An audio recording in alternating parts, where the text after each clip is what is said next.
Salam əziz izləyicilər, şəhid ailələrinə ziyarətlərim davam edir. Hal-hazırda qonağı olduğum ailə qəhrəmanımız yenə vətən torpaqlarının azadlığı uğrunda qanı ilə tarix dəyişən oğullarımızdan olan igidimiz Mərhəmətin ocağıdır. Mərhəmət Əhmədov özündən sonra 2 oğul balası əmanət elədi bu xalqa. Və hal-hazırda yanımda mərhəmətimizin anası dayanır. Bu cəddə 3 şəhid var. Cavid, Əli və Mərhəmət. İkisini ziyarət eləmişdim. Bugün qismət oldu. 3-cü şəhidini də ziyarət elədim. Bu kəndimizin, yəni Naxçıvanın. Bu hansı kəndimizdir? Oğuz kəndi. Naxçıvanımızın Oğuz kəndinin hər 3 şəhidini ziyarət elədik. Ruhu şad olsun hər üçünün, hər üçü bizim xalqımızın, Azərbaycanın qəhrəmanıdır. İstəyirəm ki, Mərhəmət haqqında anası məlumat versin. Çünki o daha dəqiq və dolğun məlumatlar verə bilər sizlərə. İlk öncə bilmək istəyərdim ki, qəhrəmanımızdan bizə qalan yadigarların adları nədir?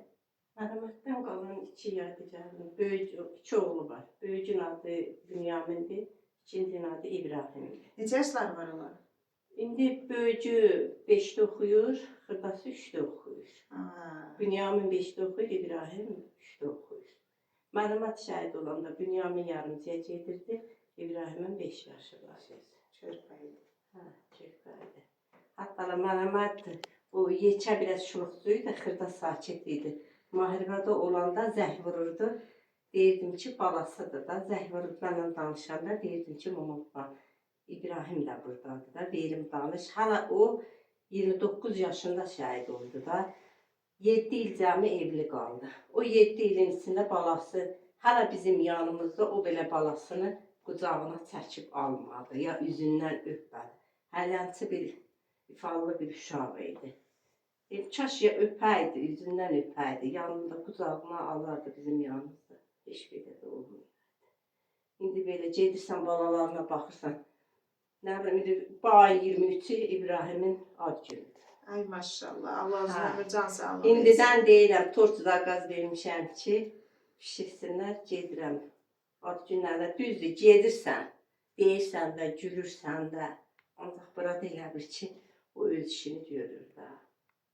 Allah ömür versin, Allah sizə can sağlığı versin, qəhrəmanımızın. Bax o 2 balasının gözəl günlərində hər zaman süfrə başında əyləşib, böyükçəlik eləyə biləsiniz inşallah.